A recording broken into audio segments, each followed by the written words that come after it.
कितना कमाते हैं एक दिन रिक्शा पे? पहले हम लोग 300-400 कमाता, और पहले 5 रुपये कमाता।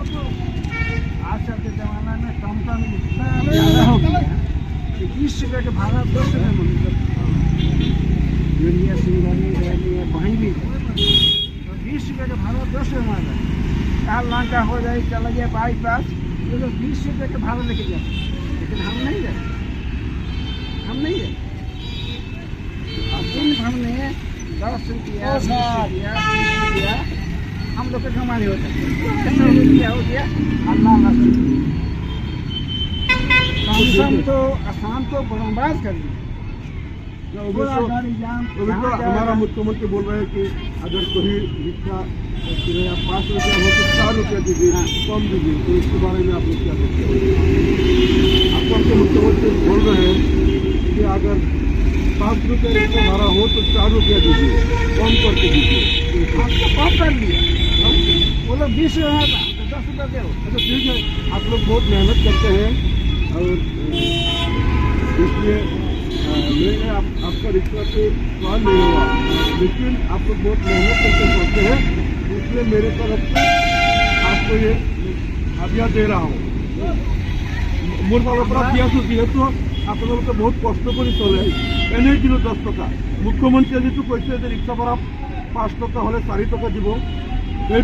तो बुझी ना पाए जो रिक्शा चलाले हेतेन हिमंत বিশ্ব शर्मा रिक्शा चलाले हेतेन गम पाले हेतेन किमान कष्ट है 5 टाका जगह 4 टाका দিব दिसे मैं एने जो कथा कैसे रिक्शावाला भाड़ा 5 टाका हले 4 टाका दी लगे जो कथा कैसे मुख्यमंत्री गति के आमार दाबी हल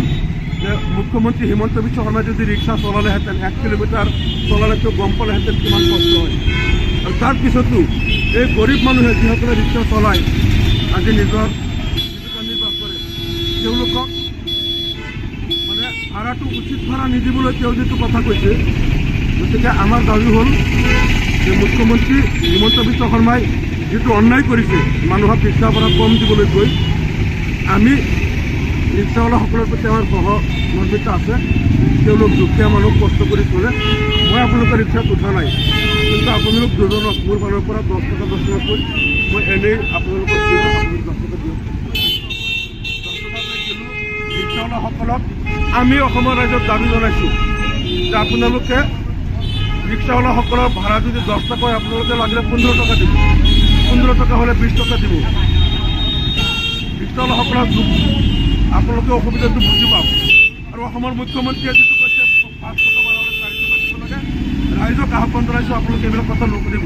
তেওঁলোকে যিমান কষ্ট কৰি নিজৰ জীৱন চলায় সেইটো ৰাইজে বুজি পাব লাগিলে তেওঁলোকে 2 টকা ভাড়াকে বেছি দিব